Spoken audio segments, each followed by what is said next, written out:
She stood there, eyes cold, arms folded, lips drawn tight, as if every word she was about to say had been rehearsed in her head 1,000 times, and I knew it before she even spoke.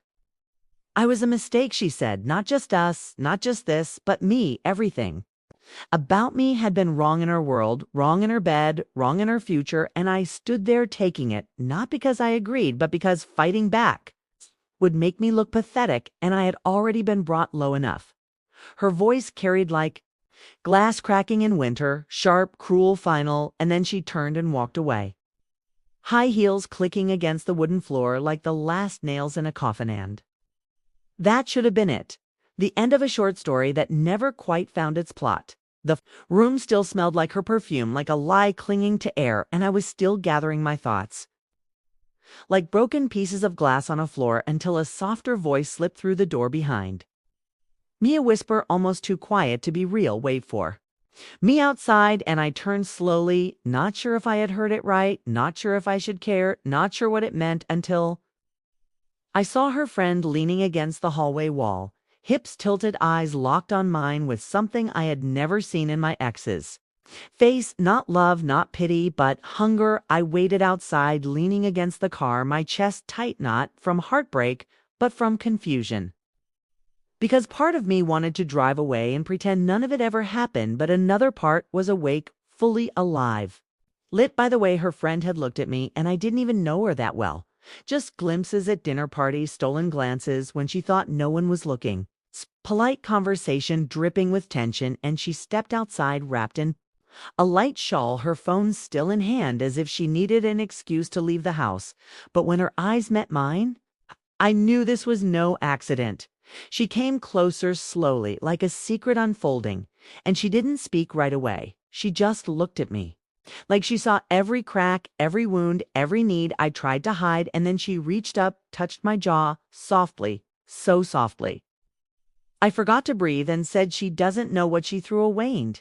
Then her lips were on mine, and the kiss was not soft or slow. It was wild, like a fire that had been waiting for dry wood, like a storm finally breaking, and I let her kiss me.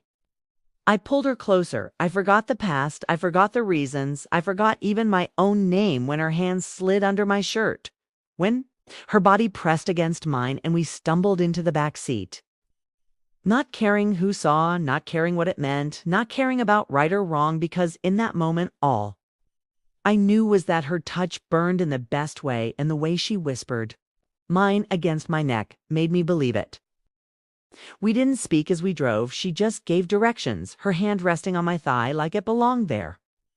And the silence was thick, but not awkward. It was loaded, heavy with promises yet to be kept, and when we pulled into the driveway, I knew it wasn't her house. It was the same place, the same driveway I had parked in dozens of times when I came to see her friend, the same door I had walked through when I thought I belonged to someone else, and now I was here again, but with her, with the one who had always watched from the sidelines, the one who saw me in ways her friend never did, and she unlocked the door with a confidence that sent heat through my spine, like she knew this was supposed to happen, like it was fate knocking.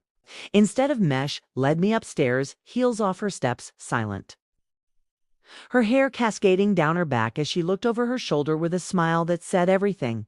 And when we reached the bedroom, was not the one I had known. This one was hers, softer, darker, lit by warm lamps, and draped in deep red sheets, and she stood at the edge of the bed, slowly taking off her shawl, and when it fell to the floor, I saw the lace beneath it, sheer and black, hugging every curve like it had been made just for her and maybe for me to see, and I stepped closer, hands reaching before my thoughts could catch up, and she let me touch her, let me trace the lines of her skin as if she had waited long enough. We fell onto the bed, tangled, heat breath, and hunger. And it wasn't gentle, it wasn't sweet, it was wild, desperate, urgent, like we had both been starving and finally found something that could satisfy. And the way she moved against me, the way she whispered yes, like a secret she had kept buried, it undid me, made me forget everything else, and when she pulled me down, wrapped her legs around me, and whispered, "Take it," I gave her everything without question, without hesitation, because in her eyes I saw something I had never seen in anyone else. Not just desire, but possession, and it made my blood sing. She pulled me down again and again each time.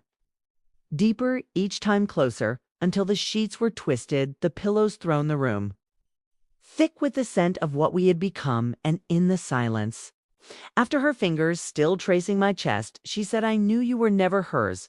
Not really, not fully, not where it mattered," and I turned to her eyes, wide, heart pounding, and she smiled that same wicked smile and said, "Because you've always been mine."